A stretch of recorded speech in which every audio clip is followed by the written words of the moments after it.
The Death of Jean by Mark Twain.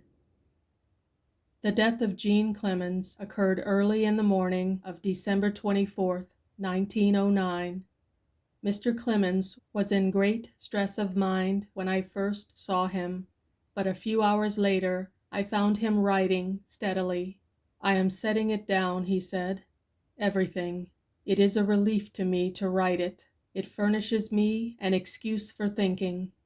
At intervals during that day and the next, I looked in, and usually found him writing. Then on the evening of the 26th, when he knew that Jean had been laid to rest in Elmira, he came to my room with the manuscript in his hand. "I have finished it," he said. "Read it. I can form no opinion of it myself. If you think it worthy, some day at the proper time, it can end my autobiography. It is the final chapter." 4 months later, almost to the day, April 21st, he was with Jean. Albert Bigelow Paine, Stormfield, Christmas Eve, 11 a.m., 1909. Jean is dead! Has anyone ever tried to put upon paper all the little happenings connected with a dear one? Happenings of the 24 hours preceding the sudden and unexpected death of that dear one? Would a book contain them? Would 2 books contain them? I think not. They pour into the mind in a flood. They are little things that have been always happening every day, and were always so unimportant and easily forgettable before. But now, how different, how precious they are, how dear, how unforgettable, how pathetic, how sacred, how clothed with dignity. Last night Jean, all flushed with splendid health, and I the same, from the wholesome effects of my Bermuda holiday, strolled hand in hand from the dinner table and sat down in the library, and chatted and planned and discussed cheerily and happily, and how unsuspectingly, until 9, which is late for us, then went upstairs, Jean's friendly German dog following. At my door Jean said, "I can't kiss you good night, Father. I have a cold and you could catch it." I bent and kissed her hand. She was moved. I saw it in her eyes, and she impulsively kissed my hand in return. Then with the usual gay, "Sleep well, dear," from both, we parted. At 7:30 this morning I woke and heard voices outside my door. I said to myself, Jean is starting on her usual horseback flight to the station for the mail. Then Katie entered, stood quaking and gasping at my bedside a moment, then found her tongue. Katie Leary, who had been in the service of the Clemens family for 29 years. "Miss Jean is dead!" Possibly I know now what the soldier feels when a bullet crashes through his heart. In her bathroom there she lay, the fair young creature, stretched upon the floor and covered with a sheet, and looking so placid, so natural, and as if asleep. We knew what had happened. She was an epileptic. She had been seized with a convulsion and heart failure in her bath. The doctor had come several miles. His efforts, like our previous ones, failed to bring her back to life. It is noon now. How lovable she looks, how sweet and how tranquil. It is a noble face, and full of dignity, and that was a good heart that lies there so still. In England, 13 years ago, my wife and I were stabbed to the heart with a cablegram which read, "Susie was mercifully released today." I had to send a like shot to Clara in Berlin this morning with a peremptory addition, "You must not come home." Clara and her husband sailed from here on the 11th of this month. How will Clara bear it? Jean, from her babyhood, was a worshipper of Clara. 4 days ago I came back from a month's holiday in Bermuda, in perfected health, but by some accident the reporters failed to perceive this. Day before yesterday, letters and telegrams began to arrive from friends and strangers which indicated I was supposed to be dangerously ill. Yesterday Jean begged me to explain my case through the Associated Press. I said it was not important enough, but she was distressed and said I must think of Clara.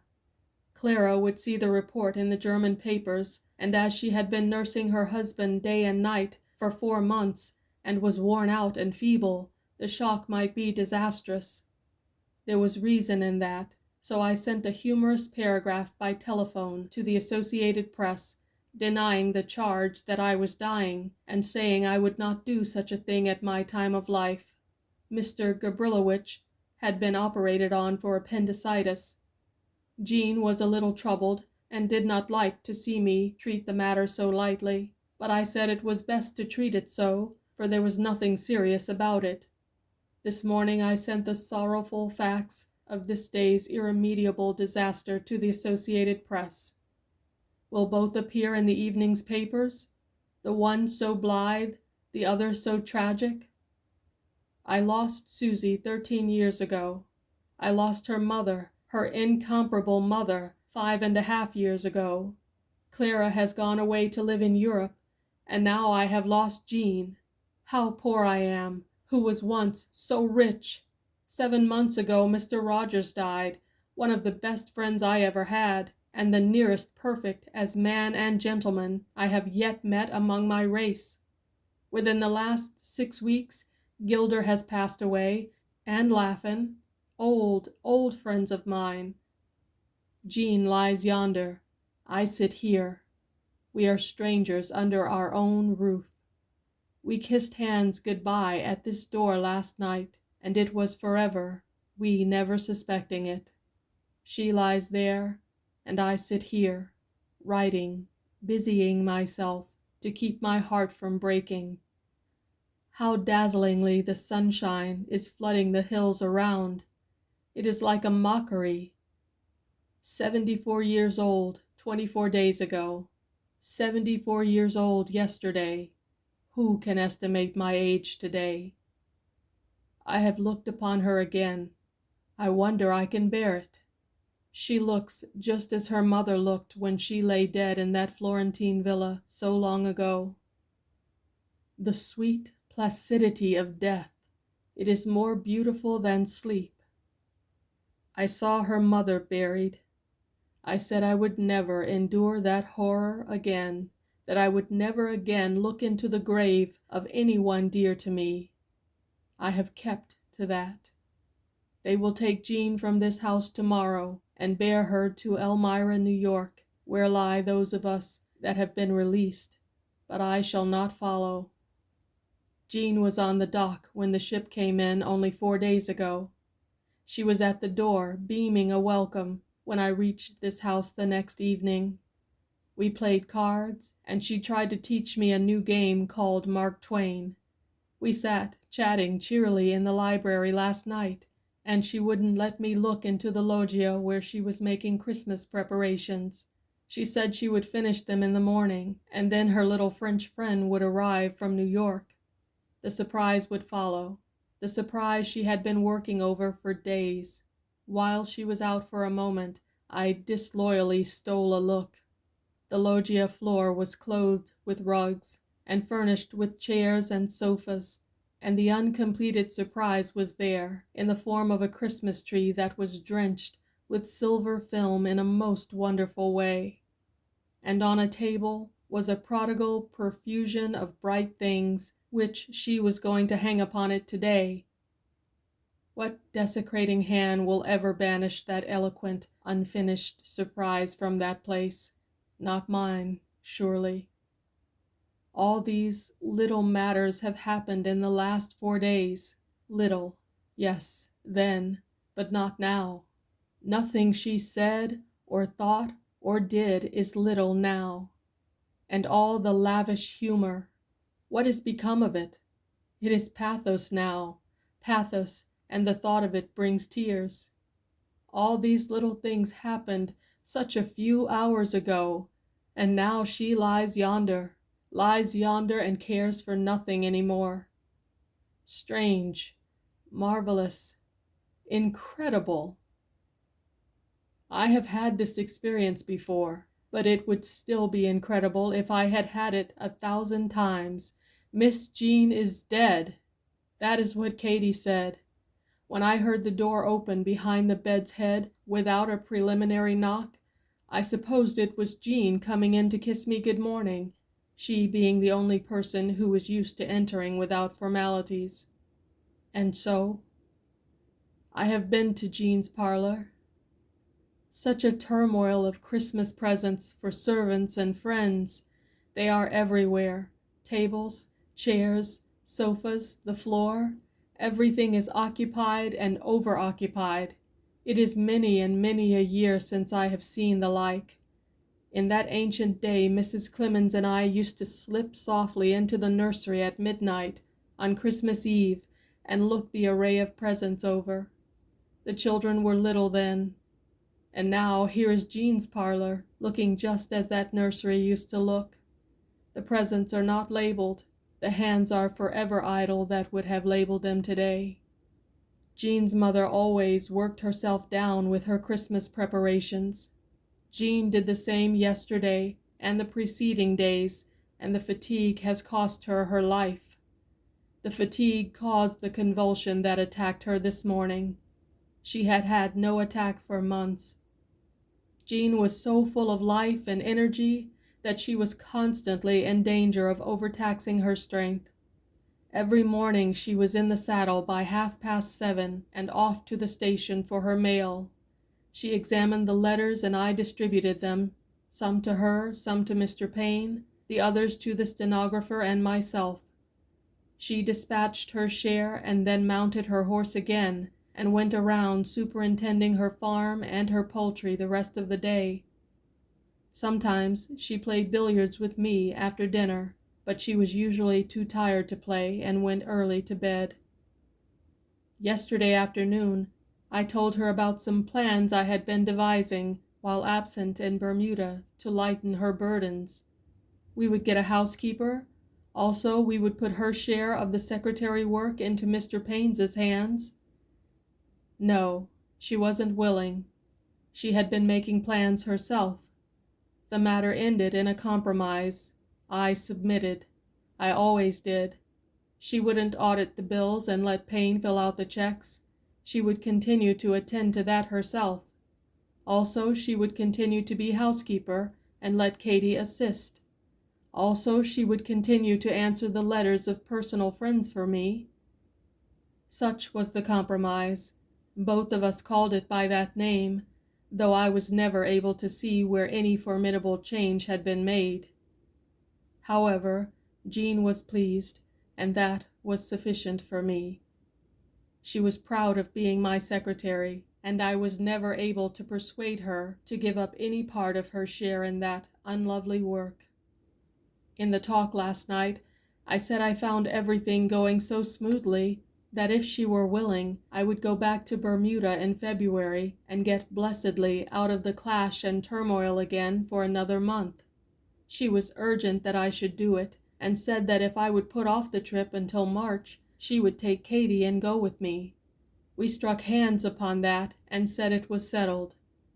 I had a mind to write to Bermuda by letter this morning, but it will never be written now, for she lies yonder, and before her is another journey than that.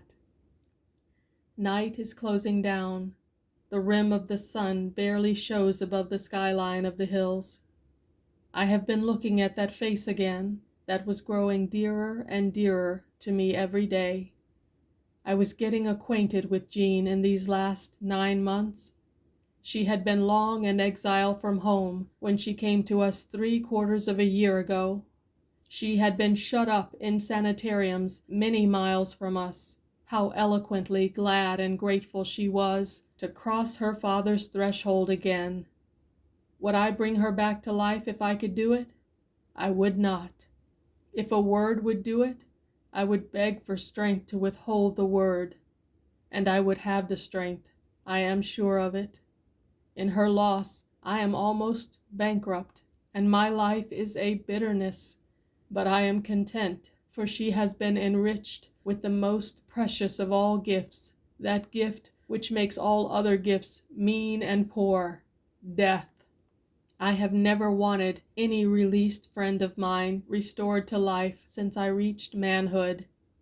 I felt in this way when Susie passed away, and later my wife, and later Mr. Rogers. When Clara met me at the station in New York and told me Mr. Rogers had died suddenly that morning, my thought was, oh, favorite of fortune, fortunate all his long and lovely life, fortunate to his latest moment. The reporters said that there were tears of sorrow in my eyes. True, but they were for me, not for him. He had suffered no loss. All the fortunes he had ever made before were poverty compared with this one. Why did I build this house 2 years ago? To shelter this vast emptiness? How foolish I was! But I shall stay in it. The spirits of the dead hallow a house for me. It was not so with other members of my family. Susie died in the house we built in Hartford. Mrs. Clemens would never enter it again, but it made the house dearer to me. I have entered it once since, when it was tenantless and silent and forlorn, but to me it was a holy place and beautiful. It seemed to me that the spirits of the dead were all about me and would speak to me and welcome me if they could. Livy and Susie and George and Henry Robinson and Charles Dudley Warner, how good and kind they were, and how lovable their lives. In fancy I could see them all again. I could call the children back and hear them romp again with George, that peerless black ex-slave and children's idol who came one day, a flitting stranger, to wash windows, and stayed 18 years, until he died. Clara and Jean would never enter again the New York hotel which their mother had frequented in earlier days. They could not bear it, but I shall stay in this house. It is dearer to me tonight than ever it was before. Jean's spirit will make it beautiful for me always, her lonely and tragic death, but I will not think of that now.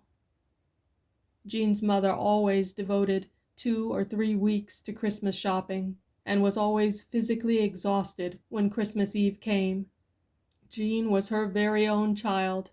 She wore herself out, present hunting in New York these latter days. Paine has just found on her desk a long list of names, 50 he thinks, people to whom she sent presents last night. Apparently she forgot no one, and Katie found there a roll of banknotes for the servants. Her dog has been wandering about the grounds today, comradeless and forlorn. I have seen him from the windows. She got him from Germany. He has tall ears and looks exactly like a wolf. He was educated in Germany and knows no language but the German. Jean gave him no orders save in that tongue, and so when the burglar alarm made a fierce clamor at midnight a fortnight ago, the butler, who is French and knows no German, tried in vain to interest the dog in the supposed burglar. Jean wrote me to Bermuda about the incident. It was the last letter I was ever to receive from her bright head and her competent hand. The dog will not be neglected. There was never a kinder heart than Jean's. From her childhood up, she always spent the most of her allowance on charities of one kind or another. After she became secretary and had her income doubled, she spent her money upon these things with a free hand. Mine, too, I am glad and grateful to say. She was a loyal friend to all animals, and she loved them all, birds, beasts, and everything, even snakes, an inheritance from me. She knew all the birds. She was high up in that lore. She became a member of various humane societies when she was still a little girl, both here and abroad, and she remained an active member to the last. She founded 2 or 3 societies for the protection of animals here and in Europe. She was an embarrassing secretary, for she fished my correspondence out of the wastebasket and answered the letters. She thought all letters deserved the courtesy of an answer. Her mother brought her up in that kindly error. She could write a good letter and was swift with her pen. She had but an indifferent ear for music, but her tongue took to languages with an easy facility. She never allowed her Italian, French, and German to get rusty through neglect. The telegrams of sympathy are flowing in from far and wide now, just as they did in Italy 5.5 years ago, when this child's mother laid down her blameless life. They cannot heal the hurt, but they take away some of the pain. When Jean and I kissed hands and parted at my door last, how little did we imagine that in 22 hours the telegraph would be bringing words like these. From the bottom of our hearts we send our sympathy, dearest of friends. For many and many a day to come, wherever I go in this house, remembrancers of Jean will mutely speak to me of her. Who can count the number of them? She was in exile 2 years, with the hope of healing her malady, epilepsy. There are no words to express how grateful I am that she did not meet her fate in the hands of strangers, but in the loving shelter of her own home. Miss Jean is dead. It is true. Jean is dead. A month ago, I was writing bubbling and hilarious articles for magazines yet to appear, and now I am writing this. Christmas Day, noon. Last night, I went to Jean's room at intervals and turned back the sheet and looked at the peaceful face and kissed the cold brow and remembered that heartbreaking night in Florence so long ago, in that cavernous and silent vast villa where I crept downstairs so many times and turned back a sheet and looked at a face just like this one, Jean's mother's face, and kissed a brow that was just like this one. And last night I saw again what I had seen then, that strange and lovely miracle, the sweet, soft contours of early maidenhood, restored by the gracious hand of death. When Jean's mother lay dead, all trace of care and trouble and suffering and the corroding years had vanished out of her face, and I was looking again upon it as I had known and worshipped it in its young bloom and beauty a whole generation before.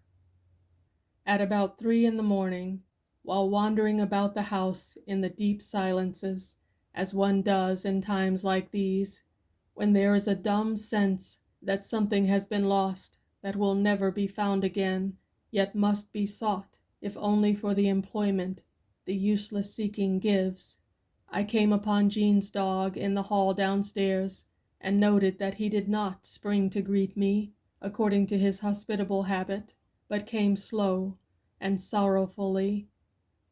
Also I remembered that he had not visited Jean's apartment since the tragedy. Poor fellow, did he know? I think so. Always when Jean was abroad in the open, he was with her. Always when she was in the house, he was with her, in the night as well as in the day. Her parlor was his bedroom. Whenever I happened upon him on the ground floor, he always followed me about, and when I went upstairs, he went too, in a tumultuous gallop. But now it was different. After patting him a little, I went to the library. He remained behind. When I went upstairs, he did not follow me, save with his wistful eyes. He has wonderful eyes, big and kind and eloquent. He can talk with them. He is a beautiful creature, and is of the breed of the New York police dogs. I do not like dogs because they bark when there is no occasion for it. But I have liked this one from the beginning, because he belonged to Jean, and because he never barks, except when there is occasion, which is not oftener than twice a week. In my wanderings, I visited Jean's parlor. On a shelf I found a pile of my books, and I knew what it meant. She was waiting for me to come home from Bermuda and autograph them. Then she would send them away. If I only knew whom she intended them for. But I shall never know. I will keep them. Her hand has touched them. It is an accolade, They are noble now. And in a closet she had hidden a surprise for me, a thing I have often wished I owned, a noble big globe. I couldn't see it for the tears. She will never know the pride I take in it, and the pleasure. Today the mails are full of loving remembrances for her, full of those old, old kind words she loved so well. Merry Christmas to Jean. If she could only have lived one day longer. At last she ran out of money and would not use mine, so she sent to one of those New York homes for poor girls all the clothes she could spare, and more most likely. Christmas night. This afternoon they took her away from her room. As soon as I might, I went down to the library, and there she lay in her coffin, dressed in exactly the same clothes she wore when she stood at the other end of the same room on the 6th of October last as Clara's chief bridesmaid. Her face was radiant with happy excitement then. It was the same face now, with the dignity of death and the peace of God upon it. They told me the first mourner to come was the dog. He came uninvited, and stood up on his hind legs and rested his forepaws upon the trestle and took a last long look at the face that was so dear to him. Then he went his way, as silently as he had come. He knows. At midnight it began to snow. The pity of it, that Jean could not see it. She so loved the snow. The snow continued to fall. At 6 o'clock, the hearse drew up to the door to bear away its pathetic burden. As they lifted the casket, Paine began playing on the orchestrelle Schubert's Impromptu, which was Jean's favorite. Then he played the Intermezzo, that was for Susie. Then he played the Largo, that was for their mother. He did this at my request. Elsewhere in my autobiography, I have told how the Intermezzo and the Largo came to be associated in my heart with Susie and Livy in their last hours in this life. From my windows, I saw the hearse and the carriages wind along the road and gradually grow vague and spectral in the falling snow and presently disappear. Jean was gone out of my life and would not come back any more.